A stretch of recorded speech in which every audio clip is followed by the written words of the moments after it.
Hello children, welcome to my channel more education. आज हम पढ़ने वाले हैं class 9 Akshar Bharati Marathi lesson number 11 आभाळा तल्या पाऊल वाटा। बच्चों, इसका एक पार्ट हमने आपको बता दिया है। आज हम इसका नेक्स्ट पार्ट मतलब पार्ट 2 हम सीखने वाले हैं। ठीक है, तो इस लेसन में हमने ये देखा था कि जो बतख है मतलब जो डक्स हैं वो ये जो पक्षी है और इनके जैसे और भी बहुत सारे पक्षी, इनका मतलब ये माइग्रेट क्यों करते हैं, एक स्थान से दूसरे जगह पर दूसरे स्थान की ओर क्यों जाते हैं, क्या वजह है। ठीक है, इसके बारे में इस लेसन में पूरा दिया हुआ है। तो पार्ट 2 में आज हम यहाँ से शुरू करने वाले हैं। वाडे वाडे अडकवलेले हे पक्षी पुन्हा मोकळे सोडले जातात। एखादा वाडे असलेला पक्षी जिवंत अथवा मृत ज्याला सापडेल त्याने त्या संस्थेला कळवावे अशी अपेक्षा असते।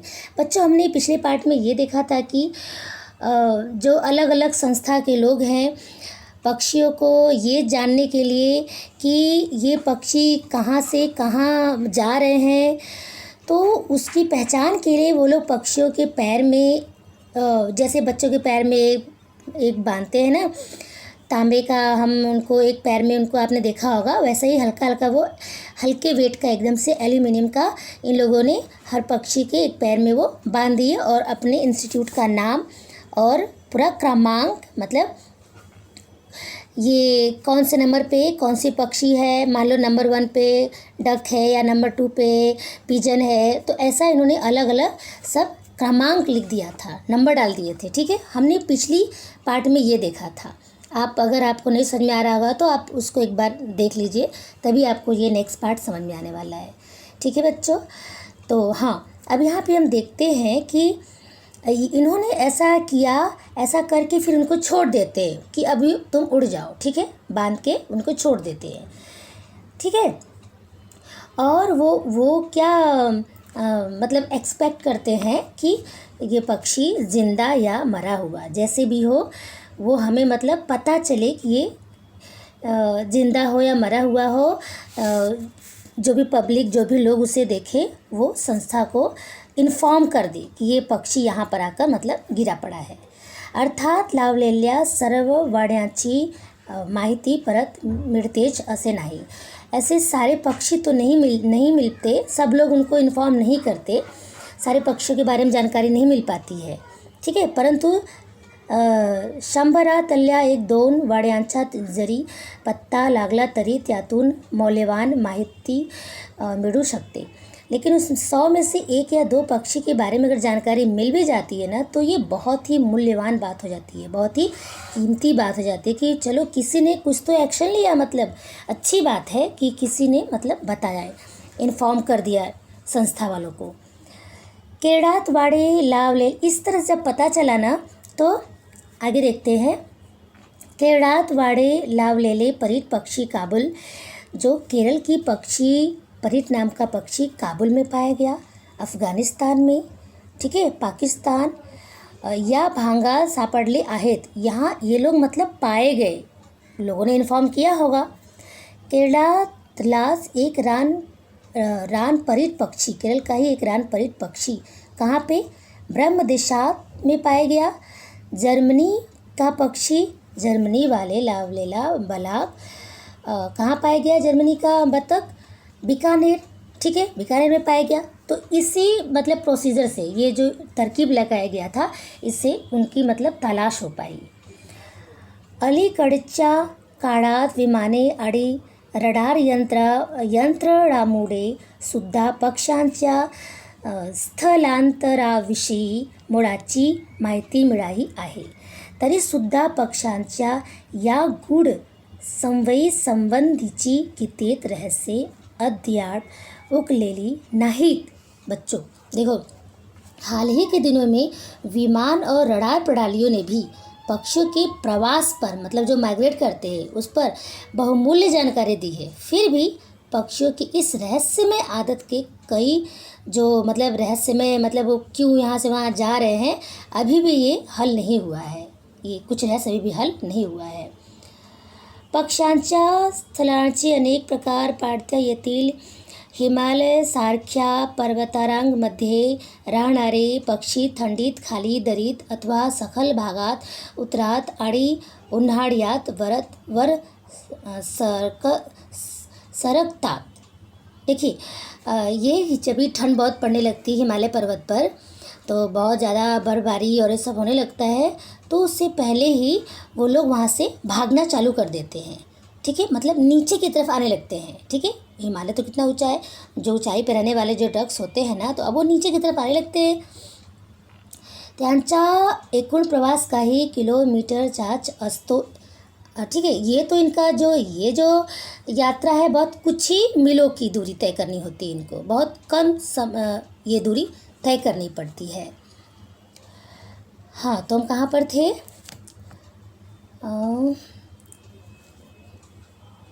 हाँ, अनेकदा दुष्काळ, महापूर अथवा बर्फवृष्टीमुळे एखाद्या प्रांतात अन्न मिळेनासे झाले की पक्षी तो प्रांत सोडून तात्पुरते दुसरीकडे जातात।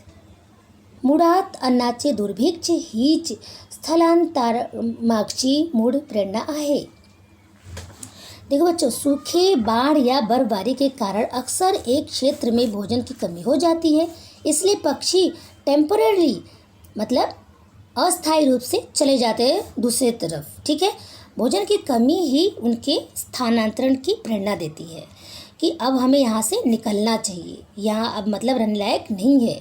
यही प्रेरणा उनके दिमाग में आती है, मूल प्रेरणा आहे। ठीक है, पक्ष्यांना थंडी वाऱ्याची फारशी काळजी नसते। अन्नाचा पुरेसा पुरवठा असेल तर पक्षी बर्फाळ प्रांतातही व्यवस्थित जगू शकतात। एरवी 2 ते 4 हज़ार मीटर नहीं, पहले हम यहाँ पर देख लेते हैं।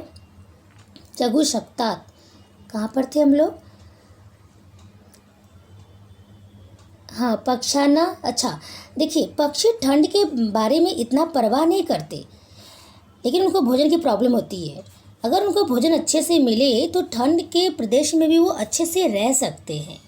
उनको बस कैसा बहुत उनको खाने की प्रॉब्लम हो जाती है, ये प्रॉब्लम की वजह से वो भागना चालू कर देते हैं। ठीक है, एरवी 2 ते 5 हज़ार मीटर उंचीपर्यंत सापडणारे हिमकाक पक्षी एव्हरेस्ट चढणाऱ्या गिर्यारोहकांच्या मागे 8,500 मीटर म्हणजे सुमारे 27,000 फुटांपर्यंत आल्याची नोंद आहे। ध्यान से देखना बच्चों। हाँ, तो हम कहाँ पर थे? हाँ, एवढ्या उंचीवर या पक्ष्यांना बर्फ, थंडी आणि हवेची कमी होत जाणारी घनता याचा कोणत्याही प्रकारे त्रास होत असलेला दिसत नाही। देखिए 2 से 5 हज़ार मीटर की ऊंचाई पर पाया जा सकने वाला हिमकाक पक्षी जो है ना, एवरेस्ट के जो ऊपर जो चढ़ने वाले जो होते हैं ना पर्वतरोहियों से 8,500 मीटर पीछे बताए जाते हैं। मतलब ये इतनी ऊंचाई तक ये उड़ जाते हैं, जो लगभग 27,000 फीट है। इतनी ऊंचाई पर इन पक्षियों को बर्फ, ठंड और वायु से परेशानी नहीं होती है। आई बात समझ में? उनको इससे ये ठंड से दिक्कत नहीं होती है इतनी ऊंचाई पर जाने के बाद भी। हिवाळ्यात पक्षी दक्षिणेकडे स्थानांतरण करतात, ते थंडीमुळे नाही पर बर्फ पड़ून अन्न शोधणे कठिन झाल्यामुळे। ये लोग दक्षिण की तरफ फिर रवाना होने लगते हैं, किस लिए? अन्न के लिए, भोजन के लिए, क्योंकि बहुत बर्फबारी, अच्छा नहीं, कहाँ पर? ठंडीमुळे नहीं पर बर्फ़, ठंडी के डर से नहीं, बर्फबारी के डर से वो भागने लगते हैं, बहुत पलायन करने लगते हैं वो, क्योंकि बर्फ़ गिरने लगेगा तो वो कैसे अपनी जान बचाएंगे। ठीक है, इसके लिए वहाँ से पलायन करने लगते हैं। अनेक पक्षी असे आहेत अनेक पक्षी असे आहेत की जे बर्फ पडायला लागण्याच्या बरेच आधी अन्न अद्यापही भरपूर उपलब्ध असतानाच आपल्या दक्षिण यात्रेला सुरुवात करतात। या पक्ष्यांच्या स्थानांतरणासाठी अन्नाच्या तुटवड्याची वाट पाहत बसत नाहीत। यहाँ तक देख लेते हैं पहले। कई पक्षी तो बर्फ गिरने से काफ़ी पहले ही दक्षिण की ओर यात्रा शुरू कर देते हैं, जब अन्न भरपूर होता है उस समय भी। ठीक है, इन पक्षियों को जो पलायन करते हैं ना, एक जगह से दूसरी जगह भागते हैं, इनको ये इंतज़ार नहीं करते, भोजन की कमी का इंतज़ार नहीं करते, उसके पहले से ही वो भागना चालू कर देते हैं। आई बात समझ में? तो अब देखिए, सूर्य कहाँ पर थे हम? हाँ, तो भागना चालू कर देते हैं। सूर्य दक्षिणेकडे झुकू लागला की त्यांचे मन जड़ू उच्चत खाते। जैसे सूर्य दक्षिण की तरफ झुकने लगता है, साउथ की तरफ जाने लगता है, मतलब गर्मी आने लगती है उधर, तो ये लोग भी, उनके मन में हलचल होने लगती है, ये भी उसी साइड भागने लगते हैं। ठीक है, दक्षिणाची ओर लागते, दक्षिण की तरफ वो जाने लगते हैं। आतील अस्वस्थता वाढते, इनकी जो ये बढ़ने लगती बेचैनी, भागने लगते उधरी। एका जातीचे अनेक पक्षी एकत्र येतात आणि ठराविक मुहूर्ताला प्रयाण करतात। एक ही जगह पे बहुत सारे पक्षी इकट्ठा हो जाते हैं, ऐसा लगता है कि कोई मुहूर्त है क्या, यहाँ पे सब लोग इकट्ठा हुए हैं। या पक्ष्यांच्या बाबतीत स्थलांतराचा आता अन्नाशी संबंध उरला नसून ठराविक ऋतूत ठराविक दिशेन झेप घेणे हा एक धार्मिक विधी असल्यासारखा त्यांच्या जीवनाचाच एक भाग झाला आहे। इस तरह से बच्चों, ये लोग एक पर्टिकुलर टाइम पे वहाँ जाने लगते हैं, फिर एक पर्टिकुलर टाइम से वहाँ से निकल जाते हैं। तो ये ऐसे लगता है एक धार्मिक कोई विधि हो रही हो, जैसे हमारा जैसे कोई कि हाँ अभी ये होली है, दिवाली है, हम ये काम करते हैं, वो काम करते हैं।